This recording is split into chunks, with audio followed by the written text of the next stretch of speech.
नमस्कार, मैं अशोक कुमार पांडे और स्वागत है आपका द क्रेडिबल न्यूज के 7 बजे के प्रोग्राम में। अमेरिका के साथ जो लगातार तमाशा चल रहा है, कभी मोहब्बत, कभी नफरत, कभी इधर से प्रेम पत्र लिखा जाता है, कभी उधर से प्रेम पत्र लिखा जाता है। 50% की पूरी टैरिफ बढ़ा दी जाती है। उसके बाद एक नए बंदे को लगाया जाता है जिसको करोड़ों रुपए दिए जाते हैं कि ट्रंप के साथ रिश्ता सुधारो। उन सब के बीच में एक और खेल चल रहा है जिसको समझना बेहद जरूरी है।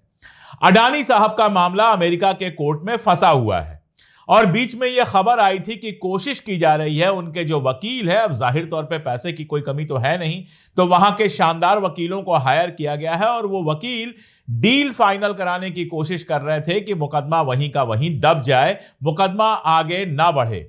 लेकिन ब्लूमबर्ग ने आज यह रिपोर्ट की है कि इस तरह की किसी डील की फिलहाल कोई संभावना नहीं है। मुकदमा अपनी गति से बढ़ रहा है और अडानी साहब अभी भी अमेरिका की कोर्ट्स में फंसे हुए हैं।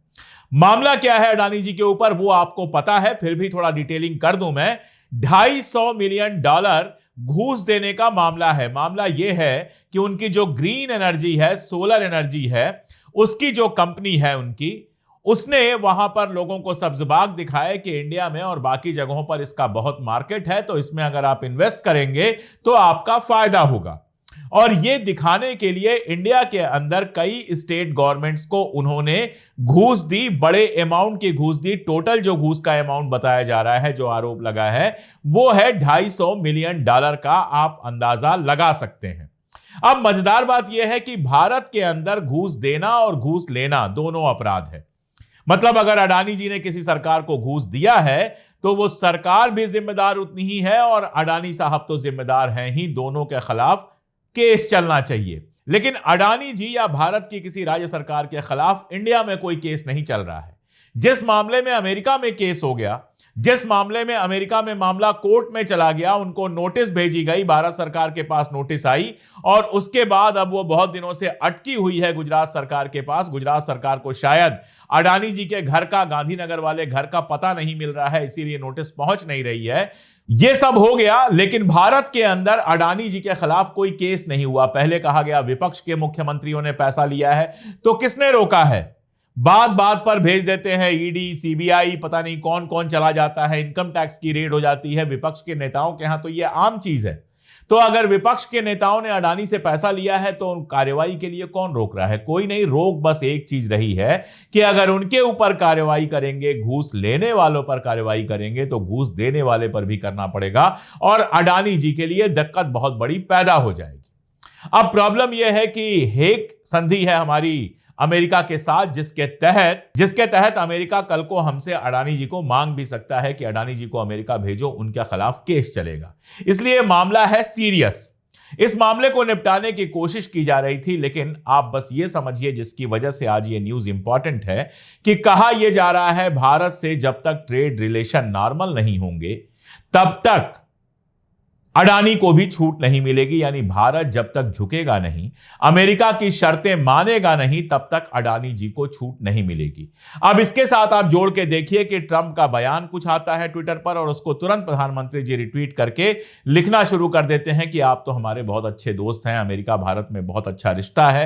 खबर आनी यह शुरू होती है कि हफ्ते 2 हफ्ते या महीने 2 महीने में अमेरिका के साथ हमारे ट्रेड रिश्ते नॉर्मल हो जाएंगे। ये सारी खबरें जब आती हैं तो याद रखिएगा कि इनके पीछे सिर्फ ट्रेड डील नहीं है, इनके पीछे यह भी है कि अडानी के केस को शायद रैंसम करने के लिए यूज किया जा रहा है, धमकी के लिए यूज किया जा रहा है कि अगर आप समझौता नहीं करेंगे तो हम अडानी को बुरी तरह से फंसा देंगे और आपसे अडानी को मांग भी सकते हैं कि अडानी का प्रत्यार्पण अमेरिका को किया जाए। अब आप जानते हैं मोदी जी कुछ भी कर सकते हैं, लेकिन कुछ ऐसा नहीं कर सकते जिससे अडानी जी का बुरा हो जाए। तो एक बड़ा सवाल यह बनता है कि क्या अडानी जी को बचाने के लिए भारत सरकार अमेरिका के सामने झुकने को तैयार हो रही है? यह एक बेहद बड़ा सवाल है कि क्या एक पूंजीपति को बचाने के लिए भारत सरकार अपनी नीतियां तय कर रही है?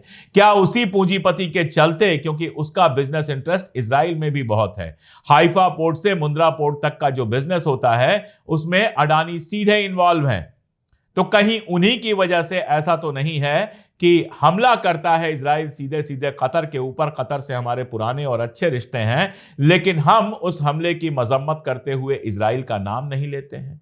क्या अडानी जी के चलते ही इजराइल और अमेरिका के सामने भारत झुक रहा है? यह एक बड़ा सवाल है जो आज नहीं तो कल पूछा जाएगा। आपको क्या लगता है कमेंट में बताइएगा। और साथ में देश के अंदर आज कुछ बड़ी घटनाएं हुई हैं जिनकी अपडेट्स लेकर आ रही हैं शालिनी। देखते रहिए पूरा वीडियो। अब वक्त कुछ बड़ी हेडलाइंस का। दिल्ली हाई कोर्ट को मिली बम से उड़ाने की धमकी, जज और वकीलों ने कोर्ट परिसर किया खाली। पीएम के मणिपुर दौरे से पहले चुराचांदपुर में तनाव, प्रदर्शनकारियों की पुलिस से हुई झड़प, झंडे फाड़े गए, पुलिस ने किया लाठीचार्ज। दिल्ली की सीएम रेखा गुप्ता ने की दुर्गा पूजा पंडालों में पीएम मोदी की तस्वीर रखने की अपील। आप बोली बीजेपी 1200 यूनिट मुफ्त बिजली देकर बंगालियों की आस्था खरीदना चाहती। सीजीएल एग्जाम में हुई बड़ी गड़बड़ी, दिल्ली जम्मू समेत कई सेंटर्स पर पेपर हुए कैंसिल, लाखों छात्रों की टेंशन बढ़ी। नेपाल हिंसा में मरने वालों का आंकड़ा 51 पहुंचा, इनमें एक भारतीय महिला भी शामिल। अब वक्त कुछ बड़ी खबरों को परखने का। पीएम के दौरे से पहले मणिपुर में क्यों मचा बवाल? एक तरफ जहां लगातार मणिपुर बहुत लंबे समय तक हिंसा की आग में धधक रहा था, जिसके बाद बार बार ये पूछा गया कि आखिर में पीएम मोदी जो विदेश चले जाते हैं लेकिन मणिपुर नहीं जा पाते, वो कब मणिपुर जाने वाले हैं। अब जैसे तैसे करके 13 सितंबर को पीएम नरेंद्र मोदी मणिपुर पहुंचने वाले थे कि पीएम के इस दौरे से पहले राज्य में एक बार फिर से तनाव भड़क गया। मई 2023 में शुरू हुई हिंसा के बाद ये उनका पहला मणिपुर दौरा है। गुरुवार रात को कुछ लोगों ने उस जगह पर तोड़फोड़ और आगजनी की जहां पीएम मोदी का हेलीकॉप्टर उतरने वाला है। इन लोगों ने पीएम के स्वागत के लिए लगाई गई सजावट और झंडों तक को फाड़ डाला। जब पुलिस ने उन्हें रोकने की कोशिश की तो उनकी झड़प हुई और हालात को काबू करने के लिए पुलिस को लाठीचार्ज करना पड़ा। इस घटना के कई वीडियो सोशल मीडिया पर वायरल हो रहे हैं। ये घटना चुराचांदपुर में हुई, जहां पीएम मोदी को उतरने के बाद कार्यक्रम स्थल तक सड़क मार्ग से जाना था। इस घटना के बाद प्रशासन ने सुरक्षा और भी ज्यादा कड़ी कर दी। वहीं पीएम के इस दौरे को लेकर लोगों की अलग अलग राय सामने आ रही है। कुछ संगठन और छात्र समूह इस दौरे का विरोध कर रहे हैं। वो लोगों से शोक जताने के लिए काले कपड़े पहनने और कार्यक्रम स्थल के बाहर खाली ताबूत रखने का आग्रह कर रहे हैं। दूसरी ओर कुछ कुकी समुदाय के लोगों ने पीएम नरेंद्र मोदी के इस दौरे का स्वागत किया, लेकिन उन्होंने समारोह में होने वाले डांस प्रोग्राम का विरोध किया। उन्होंने कहा कि वो अभी भी शोक में हैं और आंसुओं के साथ अभी नाच नहीं सकते हैं। लेकिन इस बीच में सबसे बड़ा सवाल ये उठता है कि इतनी देर सवेर मणिपुर जाने के लिए तैयार होने वाले पीएम नरेंद्र मोदी, जिन्हें वहां जाकर लोगों के दुखों को बांटना चाहिए था, पीड़ितों से मिलना चाहिए था, तो क्या इसकी बजाय मणिपुर में इतनी परेशानी भरे समय में पीएम नरेंद्र मोदी अपना स्वागत करा रहे और नाच गाना देखने के लिए मणिपुर पहुंच रहे हैं? उत्तराखंड में रामदेव के करीबी को टूरिज्म टेंडर मिलने पर क्यों हुआ विवाद? उत्तराखंड सरकार की तरफ से मसूरी के पास जॉर्ज एवरेस्ट एस्टेट में एडवेंचर टूरिज्म के लिए जारी किए गए एक टेंडर को लेकर सवाल उठ रहे हैं। एक रिपोर्ट के मुताबिक ये टेंडर बाबा रामदेव के करीबी सहयोगी आचार्य बालकृष्ण से जुड़ी कंपनियों को मिला है। अब ये पूरा मामला क्या है, जरा उस पर भी गौर कर लीजिए। दरअसल उत्तराखंड टूरिज्म बोर्ड ने दिसंबर 2022 में इस टेंडर को जारी किया था। इसके तहत 142 एकड़ की जमीन, जिसमें पार्किंग, हेलीपैड और म्यूजियम जैसी सुविधाओं का रखरखाव करना था, इसके बदले कंपनी को सरकार को सालाना सिर्फ 1 करोड़ रुपए देने थे। और जिन कंपनियों ने इस टेंडर के लिए बोली लगाई, उनमें से कुछ इस तरीके की थी, जिसमें से पहली कंपनी प्राकृतिक ऑर्गेनिक्स इंडिया प्राइवेट लिमिटेड थी, दूसरी भारुआ एग्री साइंस प्राइवेट लिमिटेड, तीसरी राजस aerosports and adventurous private limited थी।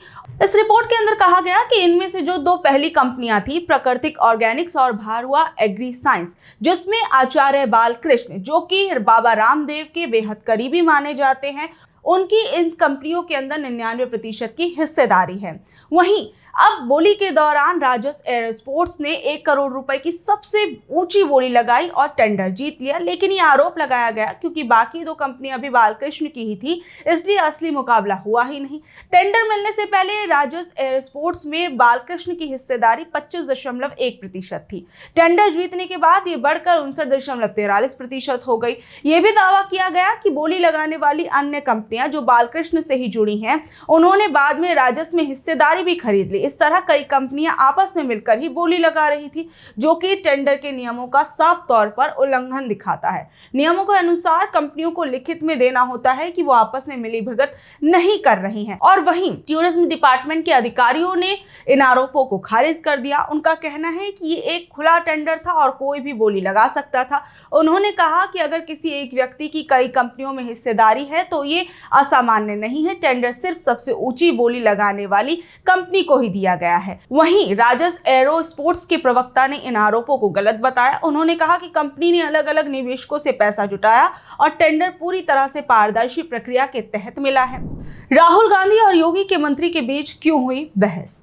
उत्तर प्रदेश के रायबरेली में राहुल गांधी और योगी सरकार के मंत्री दिनेश प्रताप सिंह के बीच जमकर बहस देखने को मिली। ये घटना तब हुई जब राहुल गांधी 10 और 11 सितंबर को रायबरेली के दौरे पर थे। दोनों नेताओं के बीच ये बहस एक सरकारी बैठक के दौरान हुई, जिसका वीडियो भी सोशल मीडिया पर काफी ज्यादा वायरल हो रहा है। दरअसल रायबरेली में जिला विकास समन्वय एवं निगरानी समिति की बैठक चल रही थी और राहुल गांधी, जो इस समय समिति के अध्यक्ष हैं, उनके बगल में बैठे मंत्री दिनेश प्रताप सिंह थे। और राहुल गांधी ने कहा क्योंकि वो बैठक की अध्यक्षता कर रहे हैं, इसलिए किसी को भी कुछ भी बोलने से पहले उनसे अनुमति लेनी चाहिए। इस पर मंत्री दिनेश प्रताप सिंह भड़क गए और कहा कि वो राहुल गांधी की हर बात मानने के लिए मजबूर नहीं है। उन्होंने कहा कि राहुल गांधी खुद लोकसभा में स्पीकर की बात नहीं मानते। देखते ही देखते दोनों के बीच बहस बहुत ज्यादा हो गई, जिससे वहां मौजूद अधिकारी और बाकी लोग भी हैरान हो गए। इस घटना का वीडियो सोशल मीडिया पर लगातार शेयर किया जा रहा है। दिनेश प्रताप सिंह 2018 तक कांग्रेस पार्टी में ही थे। उन्होंने 2019 और 2024 में